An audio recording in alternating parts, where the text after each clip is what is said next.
Okay, so hello everyone, welcome to go for education. मेरा नाम है अभिषेक और आज की video number 2 of optical isomerism के अंदर में हम डिस्कस करने वाले हैं कि जैसे कल मैंने आपको बताया था लेक्चर नंबर 14 के अंदर में, ये हमारा लेक्चर नंबर 15 है। और मैंने लेक्चर नंबर 14 के अंदर में आपको बताया था कि हम किस तरीके से मॉलिक्यूल्स में कायरल सेंटर्स को ढूंढते हैं। अगर मान लीजिए हमारे मॉलिक्यूल के अंदर में कायरल सेंटर है तो हम कायरल सेंटर के बेसिस पे हम कब बोलेंगे कि मॉलिक्यूल जो है हमारा ऑप्टिकल आइसोमेरिज्म शो करेगा, यानी ऑप्टिकली एक्टिव होगा, और कब ऑप्टिकली एक्टिव नहीं होगा। इन्हीं सारी चीज़ों को डिस्कशन में हमें आज लेना है। और इवन हम लोगों ने ये बात किया था कि कायरल सेंटर्स पे मतलब हमें कायरल सेंटर्स देखना है, और अगर एक कायरल सेंटर होगा तो हमेशा ऑप्टिकली एक्टिव होगा। अगर एक से ज़्यादा कायरल सेंटर है तो it may be optically active और इनएक्टिव डिपेंडिंग अपॉन कि उसमें सेंटर ऑफ सिमेट्री और प्लेन ऑफ सिमेट्री है कि नहीं, मतलब जिसको हम लोगों ने एलिमेंट्स ऑफ सिमेट्री के अंदर में पढ़ा था। ठीक है, तो आज मैं आपको क्वेश्चन जो है सबसे पहले कि आप देख कर पहचानो कि किस मॉलिक्यूल में सेंटर ऑफ सिमेट्री है, कौन से मॉलिक्यूल में सेंटर ऑफ सिमेट्री नहीं है। यही हमारा पहला डिस्कशन बनेगा। ठीक है, और उसके बाद में हम ऑप्टिकल आइसोमेरिज्म के फर्दर कॉन्सेप्ट्स को सीखने वाले हैं। चलिए, तो टाइम को वेस्ट नहीं करते हैं। लेक्चर नंबर 15 है हम आज हमारा, और इसके अंदर में हम सीधा सी क्या डिस्कशन लेने वाले हैं कि कल जो आपको मैंने पढ़ाया था कॉस और पॉस, तो आप मॉलिक्यूल्स को देख के बताइए कि किस मॉलिक्यूल के अंदर में, कौन से मॉलिक्यूल के अंदर में कॉस है, कौन से मॉलिक्यूल के अंदर में कॉस नहीं है। ठीक है, जैसे देखिए पहला ही मॉलिक्यूल मैं आपको दे रहा हूँ, molecule number A. Molecule number A के अंदर में मान लीजिए ये हमारे पास में साइक्लोब्यूटेन है, करेक्ट। तो साइक्लोब्यूटेन में अगर हम ध्यान दें तो अपने को क्या, मैंने क्या बोला था कि आपको कॉस बताना है। अभी आप सीधा सीधी फोकस करोगे कि किस में कॉस है, पॉस भी अभी नहीं देखना है। तो मैंने कॉस का कॉन्सेप्ट क्या सिखाया था कि आप सिमिलर एटम्स को क्या करोगे, कनेक्ट करो, और अगर वो सिमिलर एटम जो इमेजिनरी लाइन से कनेक्ट आप कर रहे हो, अगर वो सेंटर ऑफ मॉलिक्यूल से क्रॉस कर रहा है, it means it is optically it means उसमें कॉस होगा। तो जैसे मान लीजिए कि ये जो साइक्लोब्यूटेन है इसमें कौन सा ग्रुप लगा हुआ है, मतलब क्या लगा हुआ है, तो यहाँ पे 2 हाइड्रोजन है। ठीक है, हर कॉर्नर पे 2 हाइड्रोजन है, तो मैं यहाँ पे ले लेता हूँ 2 अपोजिटली एंड्स पे। ठीक है, डायगोनली एंड्स पे। तो इसमें अगर आप ध्यान दोगे तो ये साइक्लोब्यूटेन कैसा है, लाइक दिस। ठीक है, H ले लिया इधर, H ले लिया इधर, 3D इमेजेस दिखाने के लिए, ताकि आपको समझ में आए कि मॉलिक्यूल्स बीच से सेंटर इसमें कॉस प्रेजेंट है। देखो अगर मैं H को कनेक्ट कर दूं यहाँ से, तो देखो मॉलिक्यूल के सेंटर से सिमिलर एटम्स को मैंने कनेक्ट किया कि इमेजिनरी लाइन से, वो मॉलिक्यूल के सेंटर से पास कर रहा है, यानी इसके अंदर में क्या है, कॉस है। सिमिलरली मैं इस हाइड्रोजन को भी कनेक्ट कर सकता था। यानी बोलने का मतलब है जो साइक्लोब्यूटेन हम लोगों ने बनाया है इसके अंदर में कॉस प्रेजेंट है। तो जो पहला मॉलिक्यूल यानी मॉलिक्यूल नंबर ए है, इसके अंदर हम क्या बोलेंगे, यस इसमें कॉस है। रीज़न इज सॉरी इस मॉलिक्यूल में अपने पास में कॉस है, बिकॉज हम यहाँ से हाइड्रोजन को अगर कनेक्ट कर रहे हैं और यहाँ से कनेक्ट कर रहे हैं, तो मॉलिक्यूल जो है जो इमेजिनरी लाइन है वो सेंटर ऑफ मॉलिक्यूल से क्रॉस कर रहा है, यानी इस मॉलिक्यूल के अंदर में कॉस होगा। चलिए मैं फटाफट मॉलिक्यूल्स बना जाता हूँ, उसके बाद आपसे डिस्कस करता हूँ इसको। ठीक है, सेकेंड मॉलिक्यूल है साइक्लोब्यूटेन ही है अपने पास में, और यहाँ एक क्लोरीन लगा दिया गया और इसके एक डायगोनली एंड्स पे एक क्लोरीन लगा दिया गया। थर्ड मॉलिक्यूल है साइक्लोहेक्सेन। ठीक है, और साइक्लोहेक्सेन के एक इस जगह पे क्लोरीन है और एक इस जगह पे क्लोरीन है। मॉलिक्यूल नंबर डी बात कर रहे हैं तो that is normal cyclopentane, 5 carbon का बना लीजिए। तो इसमें क्या कॉस होगा नहीं होगा ये बात करेंगे अभी। ठीक है, चलिए, और अपने को नेक्स्ट जो है एक बना लेते हैं 2-ब्यूटीन, सिस 2-ब्यूटीन है अपने पास में पहला मॉलिक्यूल। ठीक है, और एक बनाएंगे trans 2-ब्यूटीन।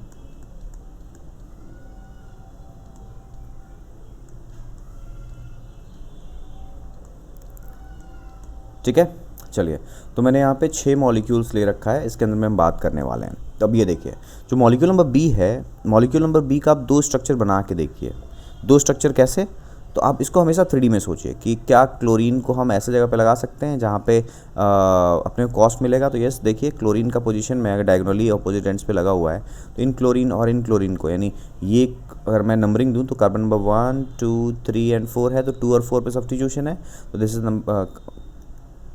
Is carbon number 1, carbon number 2, carbon number 3 and carbon number 4। तो इस तरीके से ही लगा हुआ है। तो कार्बन नंबर 4 और 2 के क्लोरीन को अगर मैं कनेक्ट कर दूं तो इसके अंदर में क्या दिख रहा है, अपने कॉस दिख रहा है। बच्चा ये सोचेगा सर क्लोरीन दोनों नीचे होता तो नीचे होता तो वो फॉर्म नहीं करेगा, लेकिन अपने को तो डायरेक्ट ऐसे दिया है ना, तो इसके तो 2 फॉर्म्स बन सकते हैं, एक जो मैंने यहाँ बना रखा है, एक जो आप सोच रहे हो, दोनों एक साइड, यानी इसके अंदर में कॉस होगा। तो आप बोलोगे कि इसके अंदर में सेंटर ऑफ सिमेट्री है। और जिसके अंदर में सेंटर ऑफ सिमेट्री मिल जाता है वो ऑप्टिकली हमेशा क्या होता है, inactive. This is also optically inactive. Clear. Molecule number third, अगर मॉलिक्यूल नंबर थर्ड पे बात करते हैं तो आप इसमें कॉस नहीं देख पाओगे। अगर ये क्लोरीन यहाँ होता ना आमने सामने तो सीधा हम कनेक्ट कर सकते थे, लेकिन यहाँ पे क्या है कि अगर आप क्लोरीन 6 मान लो 6 ऐसे आप बना देते हो, ठीक है, और इसमें अगर मैं कनेक्ट करता हूँ कहीं पे, मान लीजिए कि जैसे एक क्लोरीन यहाँ लगा दिया गया है, ठीक है, और एक क्लोरीन यहाँ लगा दिया गया, चाहे आप क्लोरीन को ऊपर ऊपर लगा लो, चाहे नीचे नीचे लगा लो, या फिर क्लोरीन को एक ऊपर और एक नीचे लगा लो, ठीक है। तो अगर आप ये दो एटम्स को अगर आप कनेक्ट करोगे, ठीक है, तो कभी भी सेंटर से नहीं क्रॉस करेगा। Centre of the molecule is this, ठीक है, तो क्रॉस नहीं करने वाला ये लाइन। इसलिए इसके अंदर में क्या बोलोगे कि अब इसके अंदर में कॉस नहीं है। समझ में आ रहा है, इसमें कॉस नहीं है। कॉस नहीं होने की वजह से ये क्या हो गया, ऑप्टिकली एक्टिव। क्लियर बात। चलिए, साइक्लोपेंटेन के अंदर में होगा, ये भी नहीं हो सकता। आप कोई भी दो एटम्स को कोई भी दो, हर जगह हाइड्रोजन पे है, कहीं से भी आपको गिल देख रहे हो ना, सिमेट्री कहीं पे भी नहीं है। अगर आप यहाँ सोच रहे हो तो यहाँ पे कुछ सामने नहीं, मतलब आप कोई भी दो एटम्स अगर आप मान लो साइक्लोपेंटेन आप बना भी लेते हो, ठीक है। अब मैं एटम कहाँ कहाँ रखूँ जहाँ पे जिनको क्रॉस, अब बोलोगे यहाँ वाले एटम्स को देख लो सर, कभी भी नहीं आएगा। देखो ये अब बोलोगे सेंटर ऑफ द मॉलिक्यूल से क्रॉस करा, नहीं।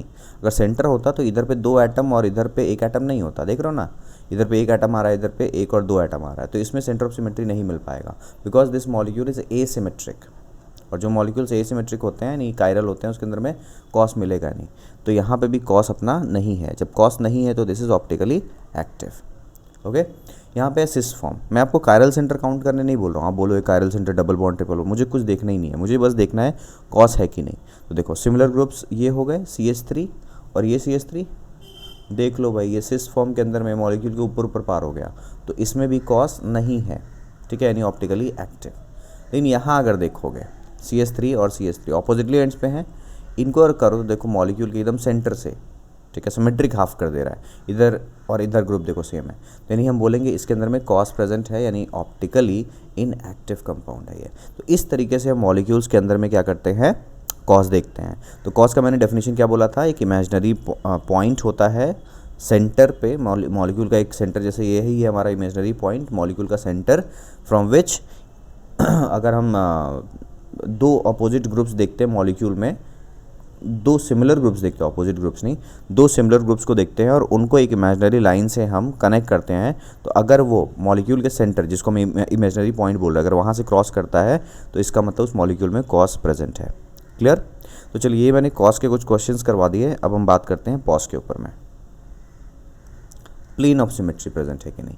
तो प्लेन ऑफ सिमेट्री के लिए मैंने क्या बोला था, एक इमेजिनरी प्लेन होना चाहिए विच divides the molecules into 2 equal half, ठीक है, मतलब हम कह सकते हैं डाइसेक्ट करना चाहिए, या फिर डाइसेक्ट नहीं बोल के बाइसेक्ट करना चाहिए, इक्वल 2 हाफ्स करना चाहिए, और जो 2 हाफ होगा एक दूसरे के मिरर इमेजेस होने चाहिए। अगर मिरर इमेज नहीं बन रहा है तो फिर हम नहीं बोलेंगे उसको, ठीक है। जैसे देखिए, मान लीजिए कि अपने पास में एक मॉलिक्यूल है, ठीक है, ऊपर में एक CH3 लगा देते हैं और एक नीचे में CH3 लगा देते हैं, ठीक है। तो क्या इसमें कोई ऐसा प्लेन है जहाँ से मॉलिक्यूल को 2 इक्वल हाफ में बांटा जा सकता है? यस है ना। देखो मैं इसको यहाँ से ऐसे कट कर सकता हूँ इक्वल हाफ में, देखो एक दूसरे का मिरर इमेज है कि नहीं, पार्ट ए और पार्ट बी, पार्ट ए का मिरर इमेज है कि नहीं पार्ट बी में, ठीक है। तो इसलिए आप बोलोगे कि यस, इस मॉलिक्यूल के अंदर में अपने को क्या है, पॉस है। सर ऐसे काट सकते थे क्या, सामने सामने, ऊपर ऊपर से नीचे? अब बच्चा क्या सोचता है, सर एक तरफ 3 हाइड्रोजन हो गया, एक तरफ कार्बन हो गया, ऐसा नहीं है। एक्चुअल में अगर आप इस मॉलिक्यूल को थोड़ा सा देखोगे तो मॉलिक्यूल कैसा होता है, देखो एटम्स में तो एंगल्स वैंगल्स होते हैं ना तो देखो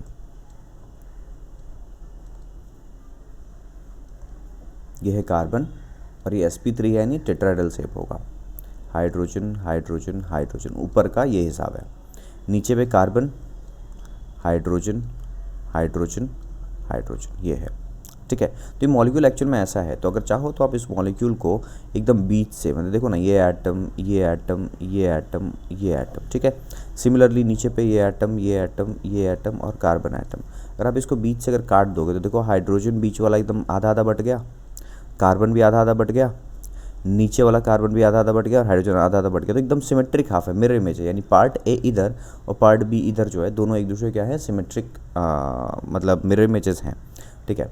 तो इसीलिए बोलेंगे कि इस मॉलिक्यूल के अंदर में आप चाहे तो ये वाला प्लेन या फिर वर्टिकल प्लेन से भी आप इसको पॉस बना सकते हो, ठीक है। यानी इस मॉलिक्यूल के अंदर पॉस मिल गया है, यानी एक हमें क्या मिल रहा है, एलिमेंट ऑफ सिमेट्री मिल रहा है, तो आप क्या बोलोगे, मॉलिक्यूल क्या है, ऑप्टिकली एक्टिव है कि नहीं है, नहीं है, कि पॉस यानी एलिमेंट ऑफ सिमेट्री नहीं होना चाहिए, दिस इज ऑप्टिकली इनएक्टिव। चलिए नेक्स्ट मॉलिक्यूल है अपने पास में, एक साइक्लोहेक्सेन है, इस पर क्लोरीन लगाया और क्लोरीन लगाया, ठीक है। क्या इस मॉलिक्यूल को कहीं से दो इक्वल हाफ में कर सकते हैं, यस, देखो ना सिमेट्रिक हाफ बनेगा इसका, दिख रहा है। तो यहाँ पे ये पॉस मिल रहा है, पॉस मिला मतलब ऑप्टिकली इनएक्टिव, ठीक है। चलो नेक्स्ट,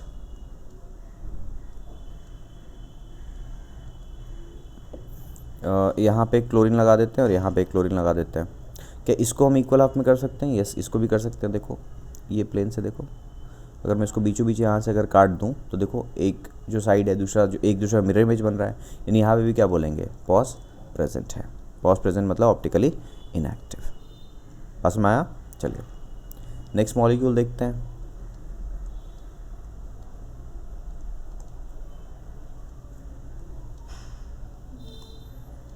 यहाँ पे क्या इसको हम इक्वल हाफ में कर सकते हैं क्या, नहीं, कहीं से भी नहीं होगा। अगर सोच रहे हो सर यहाँ से बीच से ऐसे कर दें, ऐसे ऐसे ऐसे इधर इधर से इधर लाइन, तो नहीं होगा ना, एक साइड पे क्लोरीन एक साइड पे ब्रोमीन, तो कोई इसको तरीका नहीं, मतलब कहीं से भी इक्वल दो हाफ नहीं बना सकते इसका। तो इसमें पॉस नहीं है, और पॉस नहीं है मतलब ये ऑप्टिकली एक्टिव हो गया है, यानी इसके ऑप्टिकल आइसोमर्स बन सकते हैं, ठीक है। अगर ये चीज़ ऐसा होता तो सर ऑपोजिट एंड्स पे, जैसे यहाँ Cl और यहाँ पे Br, तो आराम से आप कर सकते थे। क्यों, ये क्लोरीन एटम, ये ब्रोमीन एटम, आप बीच से अगर काट दोगे तो देखो एक क्लोरीन एटम जो है आधा इधर हो गया, आधा इधर हो गया, ब्रोमीन भी वैसे ही आधा इधर हो गया, आधा इधर हो गया। तो यानी यहाँ पे आप बोलते हो कि पॉस प्रेजेंट है, और यहाँ पे अगर ये पॉस प्रेजेंट है तो ऑप्टिकली इनएक्टिव कंपाउंड होता। तो इस तरीके से हम मॉलिक्यूल्स के अंदर में कॉस पॉस देखते हैं। तो ध्यान रखना, अगर कॉस या फिर पॉस, ठीक है, इन दोनों से कोई भी अगर प्रेजेंट है तो मॉलिक्यूल हमेशा क्या होगा, ऑप्टिकली इनएक्टिव। और अगर कॉस पॉस कोई भी इन दोनों में से अगर एब्सेंट है, नहीं है, ठीक है, मतलब नेगेटिव नहीं है, तो ये हमेशा कंपाउंड को क्या बनाएगा, ऑप्टिकली एक्टिव बनाएगा। बस में आ रहा है। चलिए कल मैंने पॉसिबिलिटी पे बात किया था, मैं पॉसिबिलिटी मतलब मैंने आपको 3 चीज़ें बताई थी कि कंपाउंड्स के अंदर में कायरल सेंटर काउंट करो। अगर कायरल सेंटर 1 है तो हमेशा ऑप्टिकली एक्टिव, कायरल सेंटर 1 से ज़्यादा है तो इट विल डिपेंड कि उसमें कॉस पॉस है कि नहीं, और ऐसा भी हो सकता है कायरल सेंटर ना हो तो भी हम देखेंगे कि वो ऑप्टिकली एक्टिव है कि नहीं, डिपेंडिंग अपॉन कॉस पॉस। तो चलिए मैं अब आपके पास में बात कर रहा हूँ, उन्हीं 3 केसेस को लेके एग्जांपल्स में हम बात कर लेते हैं। तो सबसे पहला है टाइप 1। टाइप 1 मतलब there is only one chiral carbon, मतलब कायरल सेंटर एक ही मिले अपने को। जैसे इस पे लगा देते हैं यहाँ पे हाइड्रोजन, इधर लगा दिया Br, इधर लगा दिया Cl, इधर लगा दिया CH3, ठीक है। तो क्या इसमें कोई कायरल सेंटर है, यस। आप इस सेंटर वाले कार्बन को देखिए, ये कायरल सेंटर है। कायरल सेंटर का इंपॉर्टेंस क्या है कि देखो लाइट जब भी रोटेट होता है ना, चाहे क्लॉकवाइज चाहे एंटी क्लॉकवाइज, तो हमेशा कायरल सेंटर के अराउंड ही रोटेट होता है। तो ये कायरल सेंटर है, और कितने कायरल सेंटर है इस मॉलिक्यूल के अंदर में, एक CC है, यानी एक कायरल सेंटर, और मैंने बोला हुआ है एक chiral centre is always optically active compound. समझ में आया। चलिए दूसरा CH, इधर पे लगा देते हैं आपको, चलिए Cl, इधर पे आपका ये वाला बॉन्ड मैंने बताया था ना, डैश बॉन्ड पे हमने लगा दिया NH2, और अभी इधर पे एक सॉलिड बॉन्ड पे लगा दिया OH, ठीक है। जैसे सॉलिड बॉन्ड मैंने आपको बताया हुआ है, ठीक है। चलिए ये सॉलिड बॉन्ड हमेशा टुवर्ड्स ऑब्जर्वर होता है, और ये जो डैश बॉन्ड है अवे फ्रॉम द ऑब्जर्वर होता है। तो क्या कायरल सेंटर है इसमें, यस, ये सेंटर जो है हमारा कायरल सेंटर है। देख लो चारों बॉन्ड्स अलग अलग हैं, एक तरफ हाइड्रोजन है, क्लोरीन है, एमीन है, और OH है, ठीक है, अलग अलग ग्रुप्स हैं। तो ये भी कायरल सेंटर है, इसमें एक कायरल सेंटर होने की वजह से ये भी ऑप्टिकली एक्टिव हो जाएगा। क्लियर। चलिए थर्ड कंपाउंड हम बनाते हैं लाइक दिस, ठीक है। इसमें हमने इधर लगा दिया CH3, इधर लगा दिया OH, इधर लगा दिया C2H5, और इधर पे लगा दिया क्लोरीन, ठीक है। तो ऊपर वाला कार्बन कायरल सेंटर नहीं है क्योंकि 3 हाइड्रोजन हो गया है, नीचे वाले पे 2 हाइड्रोजन हो गया है। C2H5 मतलब क्या, C2H5 मीन्स ये कुछ ऐसा है, CH2 CH3। तो देखो ना, ये कायरल सेंटर हो नहीं सकता, ये भी कायरल सेंटर हो नहीं सकता, तो मैं इसको कंबाइन करके C2H5 लिख रहा हूँ। ठीक है, क्या ये सेंटर वाला कार्बन जो है ये कायरल सेंटर है? यस, देखो चारों ग्रुप्स अलग अलग है ना, तो ये कायरल सेंटर, और एक ही कायरल सेंटर होने की वजह से ये भी क्या हो जाएगा, ऑप्टिकली एक्टिव। ठीक है, चलिए एक और कंपाउंड बात कर लेते हैं। मैंने बनाया बेंजीन रिंग, ठीक है, उसके ऊपर में मैंने लगा दिया CH3, एक कार्बन लगाया, उस पर एक CH3, फिर लगाया राइट हैंड पे OH, इधर पे H। क्या इसमें कोई कार्बन कायरल सेंटर है? तो देखो बेंजीन रिंग में सारे कार्बन क्या होते हैं, डबल बॉन्डेड होते हैं। ये जितने कार्बन्स को मैं डॉट डॉट कर रहा हूँ, तो ये सारे कार्बन्स क्या हैं, sp2, और sp2 कायरल सेंटर होता नहीं है, तो इसमें कोई कायरल सेंटर नहीं है। लेकिन ये वाला जो कार्बन है ये हमारा कायरल सेंटर है, मतलब इसके अराउंड रोटेशन हो सकता है। यानी अगेन इसमें भी 1 CC 1 कायरल कार्बन होने की वजह से ये कंपाउंड क्या हो जाएगा, ऑप्टिकली एक्टिव हो जाएगा। ठीक है, तो टाइप 1 शायद आपको एक कायरल सेंटर जो है वो हमेशा ऑप्टिकली एक्टिव कंपाउंड को बनाता है, ये आपको समझ में आ गया होगा। चलिए moving to the next type 2। Type 2, मैंने टाइप 2 के अंदर बताया था कि compounds having more than 1 CC, अगर एक कायरल कार्बन से ज़्यादा है तो ये दो केसेस हैं। कंपाउंड ऑप्टिकली एक्टिव भी हो सकता है, कंपाउंड ऑप्टिकली इनएक्टिव भी हो सकता है। ऑप्टिकली एक्टिव के लिए अपने को उसमें कॉस नहीं चाहिए, पॉस भी नहीं चाहिए। ऑप्टिकली इनएक्टिव के लिए कॉस भी हो सकता है और पॉस, उन दोनों में से कोई भी एक हो तो वो कंपाउंड को ऑप्टिकली इनएक्टिव बनाता है। ठीक है, तो वही मैंने बताया था आपको, ये बात तो आप समझ गए हो। जैसे अब मॉलिक्यूल में बात करते हैं जहाँ पे हमारा एक से ज़्यादा कायरल सेंटर दिखने वाला है। जैसे ये एक वर्टिकल लाइन बनाया, इस पे यहाँ एक कार्बन, मतलब ये एक कार्बन है, एक ये कार्बन नीचे साइड पे, ऊपर मैंने लगा दिया CH3, इधर पे लगाया OH, इधर पे लगाया OH, इधर H और CH3। तो पहले इसमें कायरल सेंटर्स देखो, तो आप देखोगे तो 4 कार्बन है, एक ये वाला कार्बन और एक ये वाला कार्बन और एक नीचे CH3। तो ऊपर वाला CH3 नीचे वाला CH3 कायरल सेंटर हो नहीं सकता, 3 हाइड्रोजन है। तो अपने को ये वाला कार्बन चेक करो, तो अगर इस कार्बन पे अगर ध्यान दोगे तो ऊपर में एक CH3 लगा है, करेक्ट, इसके भी बॉन्ड पे, इधर पे OH लगा है, इधर पे H लगा, नीचे वाले बॉन्ड पे ये पूरा है जो ग्रुप देख रहे हो ना, ये पूरा एक ग्रुप लगा हुआ है। यानी चारों के चारों क्या है, अलग अलग है ना। इट मीन्स ये हुआ, जस्ट अ सेकेंड, इसको मैं मिटा लेता हूँ। इट मीन्स ये हुआ कि ऊपर वाला जो कार्बन है जिसको मैंने डॉट बनाया है वो एक कायरल कार्बन है, यानी कायरल सेंटर है वो। ठीक है, और जो कायरल सेंटर है, कायरल सेंटर के अराउंड रोटेशन होता है, तो हमने पहले एक इसमें देख लिया कि ये एक कायरल सेंटर है, करेक्ट। दूसरा ये वाले को देखोगे तो उसमें भी सेम चीज़ ही है, ये भी एक कायरल सेंटर है। तो इस मॉलिक्यूल के अंदर में 2 कायरल सेंटर है। तो अब एक से ज़्यादा कायरल सेंटर होने पे आपको देखना है क्या मॉलिक्यूल में कॉस या फिर पॉस है कि नहीं। तो मुझे सीधा दिख रहा है कि इस मॉलिक्यूल के अंदर में पॉस है। मैं इस मॉलिक्यूल को यहाँ से 2 इक्वल हाफ में बना सकता हूँ, जो कि एक दूसरे का मिरर इमेजेस बनाएगा। ये मेरे को एक ऐसा प्लेन मिल गया जहाँ पे पॉस प्रेजेंट है। पॉस प्रेजेंट होने का मतलब क्या है कि ऊपर वाला पार्ट A जो है और जो नीचे वाला पार्ट B है, तो देखोगे तो पार्ट A पार्ट B का मिरर इमेज है और पार्ट B पार्ट A का मिरर इमेज है, यानी सिमेट्रिक हाफ, बाइसेक्ट हो गया, इक्वल। ठीक है, इसीलिए इसमें बोलेंगे जब पॉस है, और पॉस होने की वजह से क्या हो गया, कंपाउंड ऑप्टिकली इनएक्टिव हो गया। पास में आया। चलिए दूसरा कंपाउंड देखते हैं।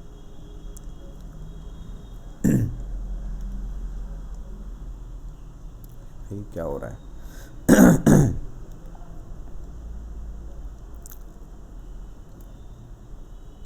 ऊपर में लगाया CH3, नीचे में लगाया CH3, इधर पे लगाया OH, इधर लगाया H, इधर लगाया H और इधर लगाया OH। तो देखो, अगर आप देखोगे तो अगेन आप निकाल लो, ये एक कायरल सेंटर है इसके अंदर में, और दूसरा ये भी एक कायरल सेंटर है। तो एक से ज़्यादा कायरल सेंटर होना, इट विल डिपेंड कि कॉस पॉस है कि नहीं।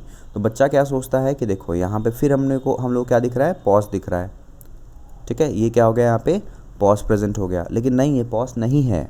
बिकॉज अब पहले बच्चा का दिमाग सोचो, देखो बच्चा कैसे सोच रहा है। देखो ऊपर में भी एक CH3, नीचे में भी एक CH3, ऊपर में भी एक OH, नीचे में भी एक OH, एक H, नीचे भी एक H। इसका मतलब क्या है, पॉस तो होगा, लेकिन नहीं, पॉस में सिर्फ equal number of atoms upper half और लोअर हाफ में नहीं होने चाहिए, सिमेट्रिक हाफ होने चाहिए, यानी मिरर इमेजेस। तो क्या पार्ट A जो है ऊपर वाला, पार्ट B का मिरर इमेज है क्या, या फिर पार्ट B जो है वो पार्ट A का मिरर इमेज है? नहीं, यहाँ देखो ना, यहाँ पे OH है, उसके सामने क्या आ गया, H।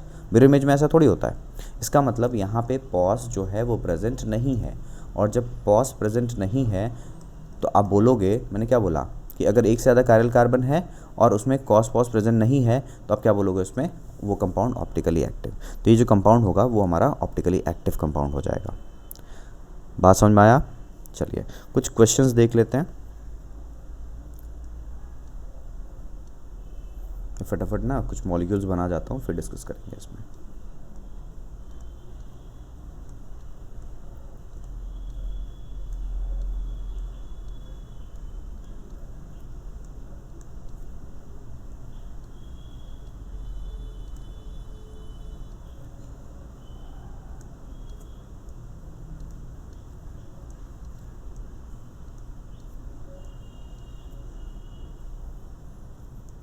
कंपाउंड नंबर सी जो है उसमें हम क्या करेंगे, साइक्लोब्यूटेन,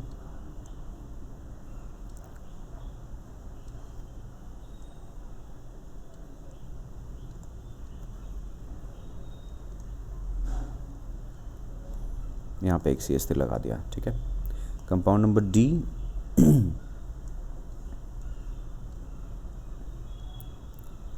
बॉन्ड्स को सेम रखते हैं, यहाँ Cl और यहाँ पे भी Cl। कंपाउंड नंबर ई,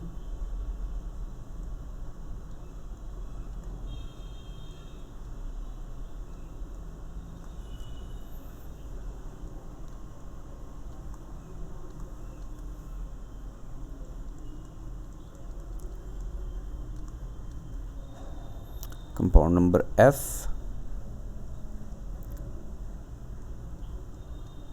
ऐसे ही करके एग्जामिनेशन में पूछा जाता है कि इसमें कौन ऑप्टिकली एक्टिव है, कौन ऑप्टिकली एक्टिव नहीं है, ठीक है।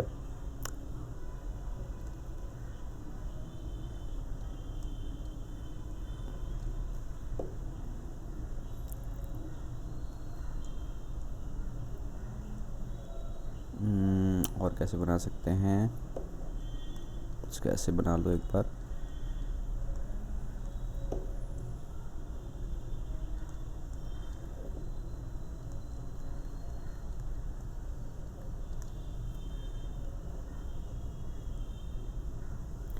कंपाउंड नंबर क्या हो गया, जी। एच पे डिस्कस करते हैं। एच में मैंने बनाया साइक्लोब्यूटेन,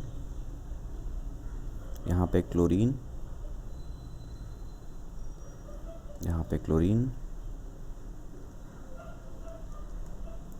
Br, आई कंपाउंड बना रहे हैं। इतने भी डिस्कशन कर लेंगे, फिर एक दो क्वेश्चन और रहेगा क्योंकि नेक्स्ट वाले पेज पे करेंगे।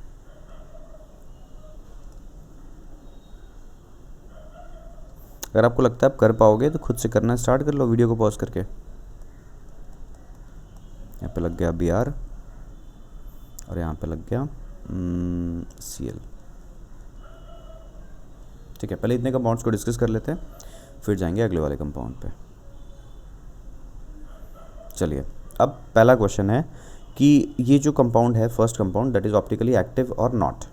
तो देखो, इसमें आप अगर देखोगे तो कॉस पॉस है कि नहीं, तो मुझे सीधा दिख रहा है कि मैं इस मॉलिक्यूल को यहाँ से 2 इक्वल हाफ में बांट सकता हूँ, यानी पॉस मेरे को दिख गया। पॉस मेरे को दिखना मतलब ये क्या हो गया, optically inactive compound. Compound number B, क्या इसमें कॉस पॉस है? तो देखो, अगर बीच से बांटोगे तो नहीं बटेगा, सिमेट्रिक हाफ नहीं बनेगा, CH3 नीचे है, इधर ऊपर है।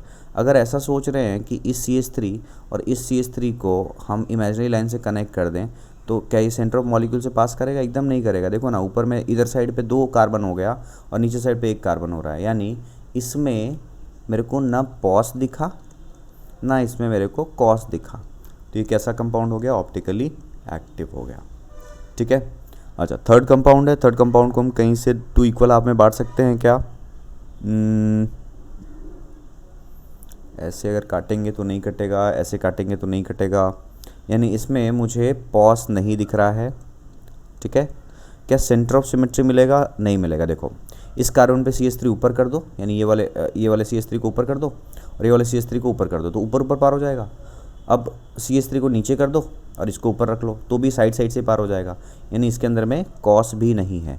जब पॉस भी नहीं, कॉस भी नहीं, तो ये कंपाउंड क्या हो गया? ऑप्टिकली एक्टिव हो गया। क्लियर? नेक्स्ट ये जो साइक्लोब्यूटेन है इसको हम कर सकते हैं क्या, तो देखो ये क्लोरीन मेरे तरफ है क्योंकि ये जो बॉन्ड होता है, ये जो बॉन्ड है दैट इज़ टुवर्ड्स ऑब्जर्वर, और ये भी बॉन्ड क्या है टुवर्ड्स ऑब्जर्वर, यानी दोनों क्लोरीन मेरी तरफ है, स्क्रीन से बाहर आ रहा है, ठीक है, दोनों क्लोरीन मेरे तरफ है। इसका मतलब मैं इसको अगर बीच से काट दूँ यहाँ से, तो देखो ऊपर वाले हाफ में भी क्या होगा, 2 कार्बन रिंग के, और ऊपर वाला क्लोरीन मेरे तरफ, और नीचे में भी 2 कार्बन मेरे तरफ, और अपने को जो क्लोरीन 2 कार्बन और 1 क्लोरीन जो है वो मेरे तरफ आएगा, यानी इसमें भी अपने को पॉस मिल गया। पॉस मिलने का मतलब क्या हो गया, ऑप्टिकली इनएक्टिव कंपाउंड हुआ।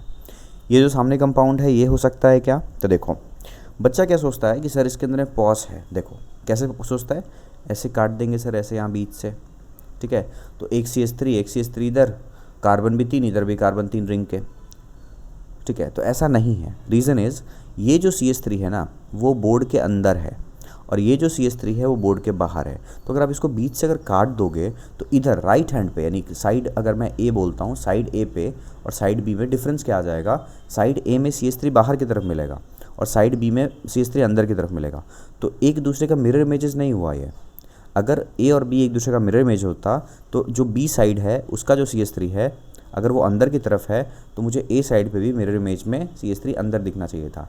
इसका मतलब ये जो कंपाउंड है इसके अंदर में मुझे पॉस तो नहीं दिख रहा है, ठीक है, पॉस नहीं है, तो पॉस नहीं है। और सेंटर ऑफ सिमेट्री साइड अगर कोने कोने पे लगा तो सेंटर ऑफ सिमेट्री तो ऐसे भी नहीं मिलेगा, तो इसके अंदर में अपने को कॉस भी नहीं दिख रहा है। और कॉस नहीं दिखने का मतलब क्या हो गया, कॉस नहीं दिखने का मतलब हो गया कि this is optically inactive compound, sorry optically active compound हो जाएगा, ऑप्टिकली एक्टिव कंपाउंड हो जाएगा, ठीक है।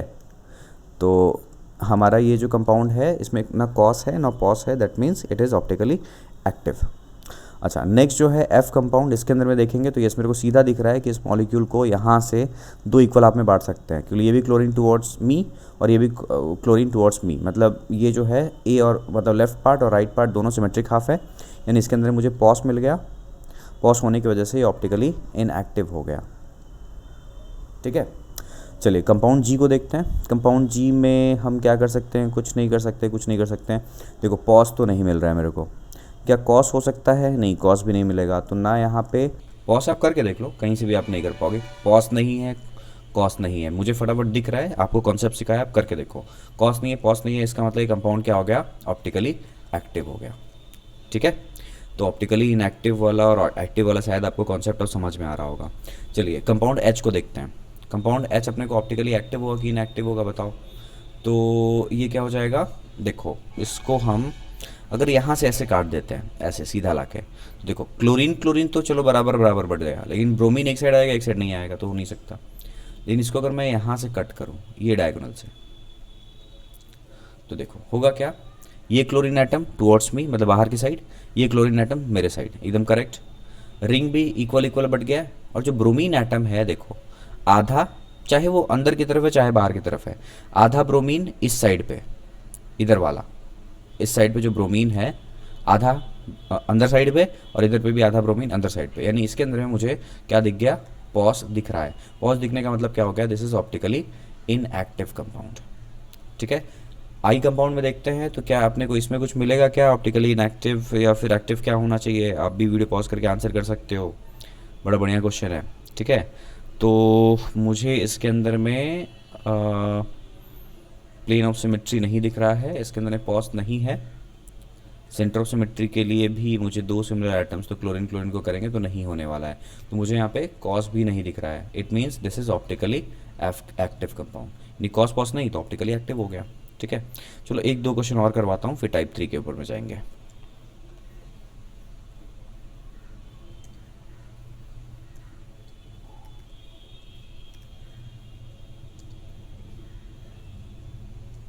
ठीक है, ध्यान देते हैं।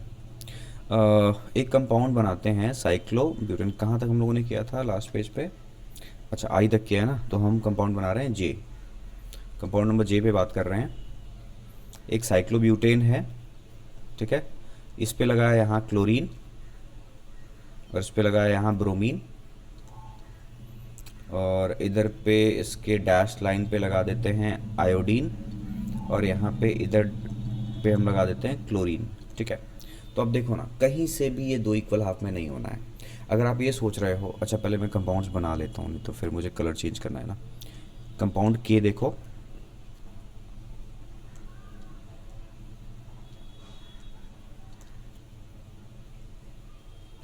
यहाँ पे लगाया क्लोरीन, इधर पे हो गया ब्रोमीन, इधर पे हो गया आयोडीन, और इधर पे हो गया क्लोरीन। ठीक है, चलो ये दो कंपाउंड से इसी पे डिस्कशन करेंगे और टॉपिक को एंड करते हैं पे, यानी टॉपिक मतलब टाइप 2 को। तो कंपाउंड जे के अंदर में अपने को कुछ दिख रहा है क्या? कंपाउंड जे में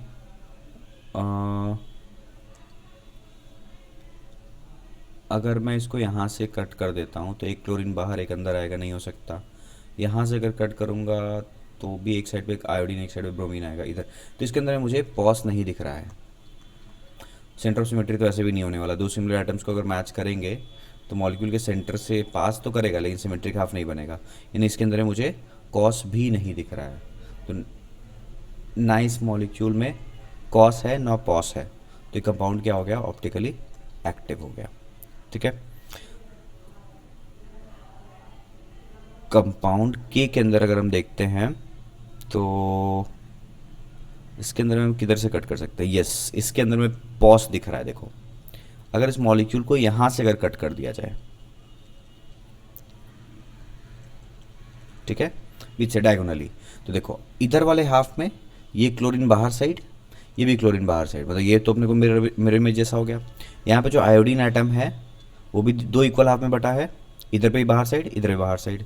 यहाँ पे जो ब्रोमीन एटम है वो भी दो इक्वल हाफ में बटा है, अंदर साइड इधर पे भी ब्रोमीन इधर पे भी, यानी इसके अंदर में अपने को पॉस दिख गया। और अगर पॉस दिख रहा है तो कंपाउंड क्या हो गया? Optically inactive. तो शायद आपको कॉस पॉस जो मैं अभी यहाँ पे ढूंढ रहा था आपको समझ में आ गया होगा। ठीक है, अब आते हैं टाइप 3 के ऊपर में कुछ क्वेश्चंस करेंगे जहाँ पे हमें एक भी कायरल सेंटर नहीं मिलने वाला है। ठीक है, चलिए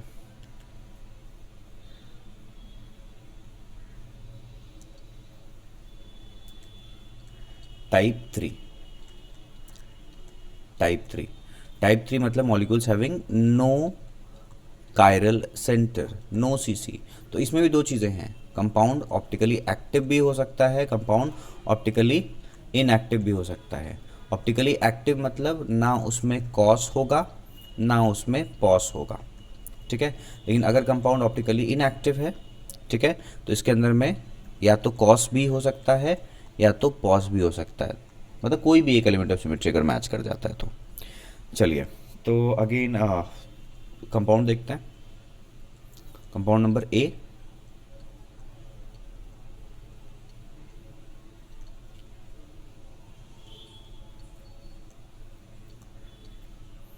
CH3 हो गया, और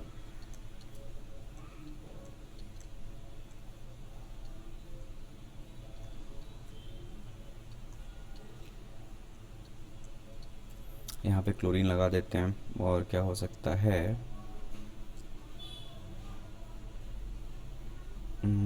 कंपाउंड, और चलिए कंपाउंड सी, एक साइक्लोब्यूटेन बनाया जहाँ पे अपने कायरल सेंटर नहीं रखना है ना, तो इधर पे क्लोरीन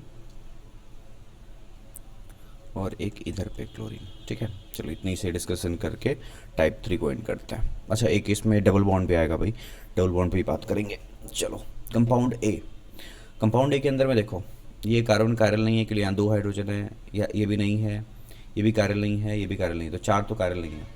पांचवा जो कार्बन है ये रिंग का, ये कायरल है, तो देखो ऊपर में एक CH3, यहाँ पे एक हाइड्रोजन लगा होगा इस पर, तो देखो दो बॉन्ड्स तो दिख गए अलग अलग है। लेकिन ये जो दो बॉन्ड्स हैं वो सिमेट्रिक हाफ है। कैसे पता लगता है सिमेट्रिक हाफ? हम जस्ट क्या करेंगे, मैं कलर थोड़ा चेंज कर लेता हूँ तो आपको समझ में आएगा।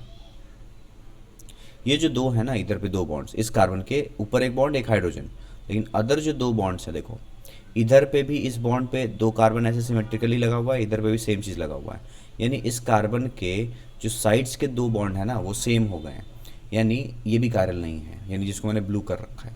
ऊपर वाला कार्बन जो है उसमें भी तीन तीन हाइड्रोजन लग गया, कायरल नहीं, मतलब इसके अंदर में नो कायरल सेंटर, इसमें कोई कायरल सेंटर नहीं है। तो क्या इसके अंदर में कॉस है?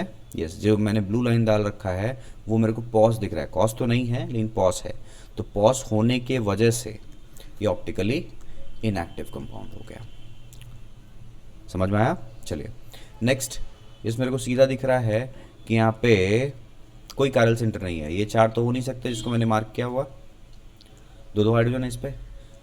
ये कार्बन देखो दोनों तरफ इसको अगर बांटोगे तो दोनों तरफ सिमेट्रिक हाफ है, और नीचे वाले कार्बन, ये वाला कार्बन भी कायरल सेंटर नहीं हो सकता, यानी इसमें नो सीसी, कायरल सेंटर नहीं है। और इसके अंदर मेरे को पॉज दिख गया है, तो पॉज दिखने का मतलब क्या है, ऑप्टिकली इनएक्टिव हो गया। ठीक है, चलिए अब इसके अंदर बात करते हैं क्या ये कंपाउंड होगा कि नहीं होगा। तो इसमें हम देखेंगे तो यस, यहाँ से मेरे को पॉज दिख रहा है, इसमें आप काउंट कर लो 2 कायरल सेंटर्स, मतलब 0 कायरल सेंटर्स हैं। ठीक है, तो ये सिमेट्रिक हाफ हो गया, यहाँ से कट कर लो, ये इसका क्या है अपने को पॉस, और अगर पॉस मिल गया तो कंपाउंड क्या हो गया, ऑप्टिकली इनएक्टिव। ठीक है, ओके। सो और कुछ हो सकता है क्या, यस आपको ये बताता हूँ, एक डबल बॉन्ड वाला एक सिस्टम होता है, that is called allene system, C double bond C double bond C double bond C। ठीक है, इस पे यहाँ पे मैंने लगा दिया क्लोरीन, यहाँ पे लगा दिया ब्रोमीन। ठीक है, और यहाँ पे लगा दिया CH3 और यहाँ पे लग गया हाइड्रोजन। क्लियर, तो इसके अंदर में अपने को क्या कॉस पॉस दिख रहा है। तो बच्चा क्या सोचता है पता है एग्जामिनेशन में कि सर बीच से काट देंगे, तो यहाँ तो ग्रुप्स अलग अलग है, मतलब सोचता है बच्चा कि सर हम बीच से काट दे क्या। तो बीच से काटने से क्या होता है ना कि प्लेन इनका चेंज है, समझ में आया। तो यहाँ पे फिलहाल मैं इसी मॉलिक्यूल में बात करूँ तो यहाँ पे आप देखो मुझे सीधा दिख रहा है कि इसमें कोई भी कायरल सेंटर नहीं है। आप ढूंढ लो, सारे कार्बन sp2 हैं तो कायरल सेंटर हो नहीं सकता, ये कार्बन हो नहीं सकता, chlorine bromine hydrogen chiral centres नहीं है। ठीक है, तो इसका मतलब इसमें मुझे कॉस नहीं दिख रहा है, इसमें एक भी कायरल सेंटर नहीं है, कॉस नहीं है ना पॉस है, तो ये कंपाउंड क्या हो जाएगा, ऑप्टिकली एक्टिव होगा। बात समझ में आ रहा है। तो इस तरीके से हम कॉस पॉस के बेसिस पे चीज़ों को डिसाइड करते हैं। चलिए आज का लास्ट टॉपिक रखते हैं बाइफिनाइल्स, क्योंकि OI जो टॉपिक है ना बड़ा इंपॉर्टेंट है और बड़ा टॉपिक है। इतना बहुत आप समझोगे कि बस एक छोटा सा GI की तरह हम लोगों ने डिस्कस किया। GI तो बहुत छोटा टॉपिक है एज़ कम्पेयर टू OI, तो हो गया है। अभी तो आप जैसे कल वाला लेक्चर मैंने आपको कवर कराया और जो आज लेक्चर, आप सिर्फ क्या देख रहे हो, किस मॉलिक्यूल में GI होगा किस में नहीं होगा। अभी कल वाला जो लेक्चर पढ़ाऊंगा उसमें आप देखोगे कि अगर होगा तो लाइट को किधर रोटेट करेगा, क्लॉकवाइज कि एंटी क्लॉकवाइज। ठीक है, तो कल वाला लेक्चर जो हमारा होगा बेसिकली रोटेशन पे होगा। वैसे जैसे मैंने आपको GI में पढ़ाया था, पहले लेक्चर्स में मैंने आपको क्या पढ़ाया कि किसमें GI होगा किसमें नहीं होगा ये पहचानो। फिर मैंने पढ़ाया कि जिसमें हो रहा है तो उसके डिफरेंट डिफरेंट फॉर्म्स का नाम क्या है। उसी तरीके से आज का जो लेक्चर है उसमें आप बस ये सीख रहे हो, मतलब कल वाला लेक्चर आज का लेक्चर जो है, जो कल यानी जो मैंने लेक्चर में 14 लिया था और जो आज 15 है, इसमें बस आप ये सीख रहे हो किस मॉलिक्यूल में होगा किस मॉलिक्यूल में नहीं होगा, सिंपल सा चीज़ है। ठीक है, कल जो यानी अपकमिंग जो कल है उसमें हम लोग देखने वाले लेक्चर नंबर 16 के अंदर में कि जो होगा तो लाइट को मान लो कि कायरल सेंटर के अराउंड तो रोटेशन हो रहा है जो ऑप्टिकल एक्टिव है, तो लाइट को किधर रोटेट करेगा, क्लॉकवाइज करेगा कि एंटी क्लॉकवाइज करेगा। तो आज का हमारा लास्ट टॉपिक है जहाँ पे हम पढ़ने वाले हैं, दैट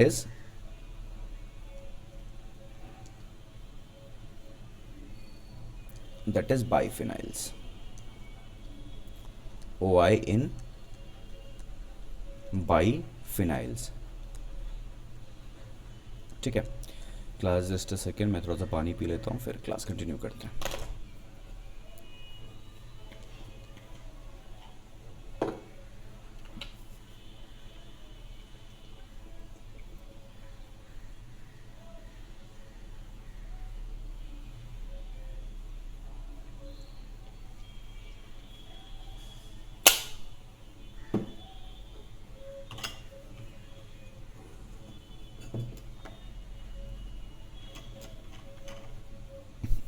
चलिए, अब मैंने आपको लास्ट लेक्चर में सिखाया था कि बाइफिनाइल किसको बोलते हैं।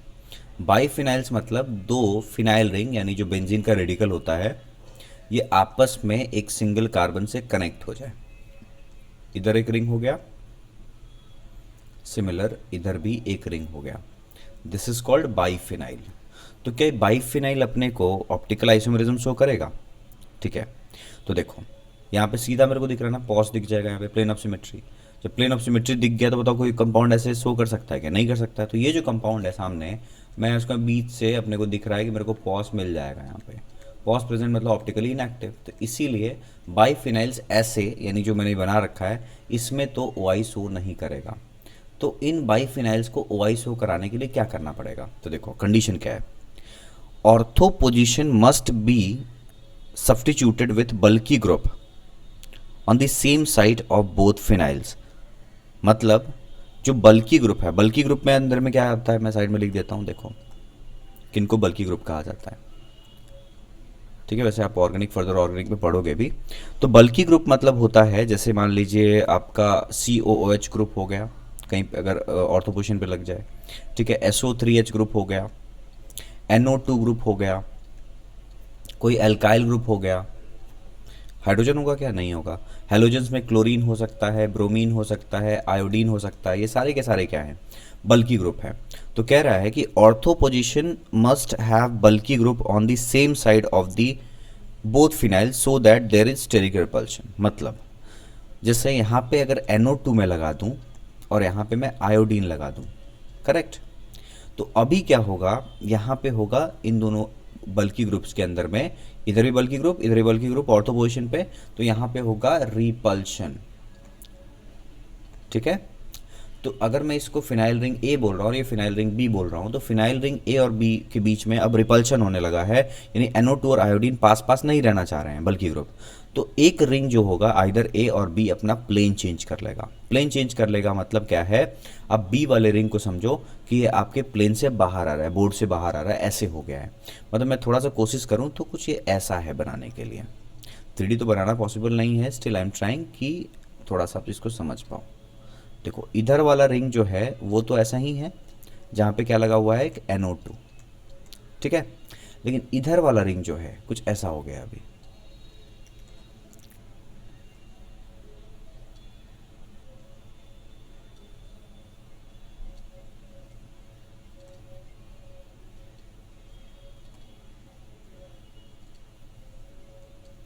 ठीक है, मतलब इसका प्लेन चेंज हो गया है, तो मान लो कि आयोडीन अब कहाँ आ जाएगा, आयोडीन यहाँ आ गया है, घूम गया है, मतलब घूम के मतलब अपना प्लेन चेंज कर लिया जस्ट।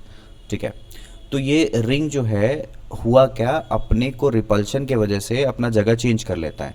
तो क्या अब ऑर्थो सब्स्टिट्यूशन जब तुम कर दोगे तो क्या मॉलिक्यूल्स को दो इक्वल हाफ में बांट पाओगे? क्या नहीं कर पाओगे, बिकॉज ये रिंग आपका XY प्लेन में है। अगर मैं समझाऊं, अगर आप एक्सिस समझ पाओ, एक्स एक्सिस है, ये वाई एक्सिस है, बाहर की तरफ जेड एक्सिस है, तो ये जो इधर वाला रिंग है यानी रिंग नंबर ए, वो आपका कौन सा है, XY प्लेन में है। लेकिन आपका ये जो रिंग है इधर पे, ये आपका XZ प्लेन में है, बाहर की तरफ निकला हुआ है। तो इसमें अपने को क्या नहीं मिलेगा, पॉस नहीं मिलने वाला है। पॉस नहीं मिलेगा तो इसका मतलब कंपाउंड क्या हो गया, ऑप्टिकली एक्टिव हो गया। तो बस आपको कंडीशन क्या ध्यान रखना है कि biphenyls will show optical isomerism if bulky group should be present on the ortho position. Bulky groups के मैंने एग्जांपल दे दिए। एंड दूसरा, both phenyls should be unsymmetrical individually. अब ऐसा नहीं होना चाहिए कि ये है इंडिविजुअल लेवल पे दोनों जो रिंग्स हैं वो भी कैसे होने चाहिए, अपने को अनसिमेट्रिक होने चाहिए। अगर आप ऐसे बोल दोगे सर ये फिनाइल रिंग, ये फिनाइल रिंग, यहाँ पे आयोडीन, यहाँ पे भी आयोडीन, ठीक है, और इधर पे ब्रोमीन, इधर पे ब्रोमीन, तो इसके अंदर में ना अपने को ऑप्टिकल आइसोमेरिज्म नहीं होगा। क्यों, क्या रीज़न है? तो देखो ऑप्टिकल आइसोमेरिज्म नहीं होने का रीज़न क्या है कि इसमें एक तो देखो पॉज दिख रहा है, अगर आप रिंग को चेंज भी कर दोगे, रोटेशन भी अगर आप कर दोगे, तो होगा क्या इसके अंदर में कि मैं एक ऐसा वाला, जो आप प्लेन शायद नहीं दिख पा रहा, सामने से मत देखो, अगर मैं आपको बोलूँ इसमें आप XY प्लेन को लेके जाओ, तो आप XY प्लेन से इस मॉलिक्यूल को दो हिस्से में कर दोगे। मतलब अगर आपका ये रिंग इसी प्लेन में रह जाता है और ये ring out of the plane हो जाता है, तो आप इसको ऐसे इधर वाले प्लेन से, मतलब मैं कैसे समझाऊँ, अगर आप इसको साइड से कट करना चाहो, ठीक है, साइड से कट करना चाहो तो आपको इसमें दिख जाए। मतलब आप सीधा याद रखो कि ये जो रिंग है इंडिविजुअल लेवल पे क्या हो गया, सिमेट्रिक हो गया ना। सिमेट्रिक मतलब देखो ये रिंग आराम से बीच से ऐसे कट सकता है, इसका मतलब ये वाला रिंग सिमेट्रिक है। तो रिंग सिमेट्रिक नहीं होना चाहिए, मतलब ये जो कंपाउंड अभी फिलहाल जो सामने बनाया हुआ है ये आपका ऑप्टिकली इनएक्टिव हो जाएगा। ठीक है, लेकिन अगर यही चीज़ मैं ऐसे कर देता, मैं अभी भी 2 आयोडीन और 2 ब्रोमीन ही लगाता, लेकिन मेरा थोड़ा सा तरीका इसमें चेंज हो जाता है इसको करने का। तो देखो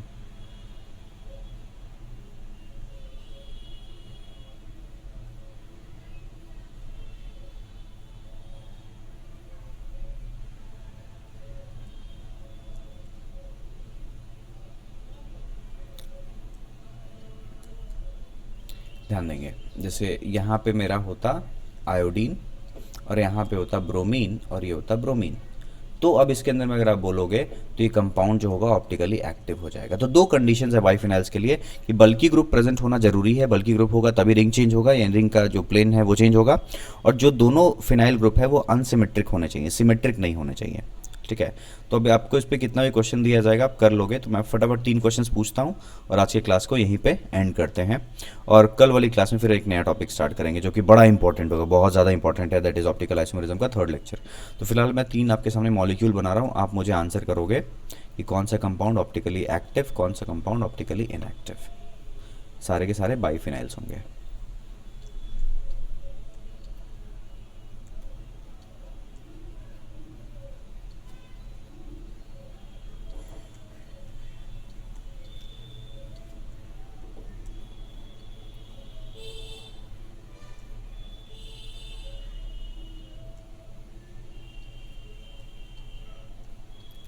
चलो, पहला कंपाउंड है यहाँ क्लोरीन,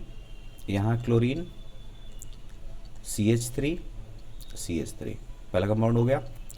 दूसरा यानी कंपाउंड नंबर ए। चलो, दूसरा कंपाउंड है यहाँ पे COOH, इधर पे NO2, इधर पे आपका लगा हुआ है यहाँ पे CH3 और यहाँ पे लगा हुआ है CH3। ठीक है। चलो, इधर पे बात करते हैं 3rd कंपाउंड। तो 3rd कंपाउंड में यहाँ CH3, यहाँ पे भी CH3। ठीक है। और ये मतलब इसमें एक और कुछ सब्स्टिट्यूशन नहीं है, तो ध्यान देंगे। इसमें जो पहला वाला कंपाउंड है इसमें बल्कि ग्रुप लगा हुआ है ऑर्थो पोजीशन पे, और कोई भी रिंग इंडिविजुअल लेवल पे सिमेट्रिक नहीं है। इसका मतलब सीधा सी बोलोगे this compound is optically active. पहला कंपाउंड ऑप्टिकली एक्टिव है। दूसरा कंपाउंड अगर हम देखते हैं तो इसमें भी अगर आप ध्यान दो तो इधर वाला रिंग सब पे ऑर्थो सब्स्टिट्यूशन है, इधर वाला जो रिंग है ना, राइट वाला रिंग, वो देखो सिमेट्रिक हो गया, ऊपर भी CH3 इधर भी CH3। तो दिस कंपाउंड इज, हम बोलेंगे ऑर्थो पोजीशन पे तो बल्कि ग्रुप है, लेकिन रिंग जो इंडिविजुअल रिंग है वो सिमेट्रिक होने की वजह से ऑप्टिकली इनएक्टिव हो गया ये कंपाउंड। ठीक है। 3rd कंपाउंड जो है सीधा सीधी, आपको जरूरी नहीं कि इधर पे भी हो, आमने सामने है ना बस यहाँ पे, तो रिंग जो है सिमेट्रिक भी नहीं है और बल्कि ग्रुप भी प्रेजेंट है, तो ये कंपाउंड क्या हो जाएगा, ऑप्टिकली एक्टिव हो जाएगा। तो आई होप आपको जो मैंने कॉन्सेप्ट आज सिखाया है कि कैसे कंपाउंड्स के अंदर में ऑप्टिकली एक्टिव और ऑप्टिकली इनएक्टिव डिसाइड करते हैं, डिपेंडिंग अपॉन आप कायरल कार्बन काउंट करके करो या फिर आप सीधा सी मॉलिक्यूल को देख लो कि इसमें कॉस पॉस प्रेजेंट है कि नहीं। तो इस तरीके से हमारा ऑप्टिकल आइसोमेरिज्म का ये कॉन्सेप्ट जो है पूरा होता है। कल वाला जो लेक्चर होगा उसके अंदर में मैं आपको सिखाने वाला हूँ representation of the optical isomerism, मतलब हम किस किस तरीके से हम ऑप्टिकल आइसोमर्स को बनाते हैं, यानी लिखने का तरीका, रिप्रेजेंटेशन क्या है। तो उसके अंदर में वेज डैश प्रोजेक्शन और फिशर प्रोजेक्शन कल का टारगेट है। और इसके अंदर में मैं आपको एक और भी चीज़ सिखाऊंगा जो कि नॉमेनक्लेचर है, हम कब DL फॉर्म कहते हैं, कब RS कॉन्फ़िगरेशन कहते हैं OI में, यानी जिन मॉलिक्यूल्स के अंदर में ऑप्टिकल आइसोमेरिज्म होगा तो उनके फॉर्म्स का नाम क्या क्या होगा, कल वाले लेक्चर में ये भी हम कवर करने वाले हैं। सो क्लास, आई होप आपको आज का लेक्चर समझ में आया होगा। अगर आपको कोई भी डाउट है तो आप कमेंट सेक्शन में पूछिए या फिर आप हमारे टेलीग्राम ग्रुप में भी डाल सकते हैं, और नहीं तो आपको हम लोगों ने नंबर तो शेयर कर रखा है। अच्छा, एक चीज़ और आप सुनो कि मैंने आपको मैथ्स क्लास के लिए बोला था कि मैथ्स क्लास आपका बहुत जल्दी स्टार्ट हो जाएगा, लेकिन मेरे अभी सर से बात हुई, उनकी तबीयत सही नहीं है। ठीक है, थोड़ी तबीयत बिगड़ गई है, इसलिए थोड़ा सा मैथ्स क्लास के लिए और वेट करना ही पड़ेगा। ठीक है, तो मैथ्स क्लास अभी नहीं होने वाला है, मैं आपको इसके रिगार्डिंग अपडेट कर दूंगा कि क्लासेस कब से वापस से स्टार्ट होंगी। ठीक है। सो क्लास, चलिए मिलते हैं अगले वाले लेक्चर में फिर नए टॉपिक के साथ में। Bye bye.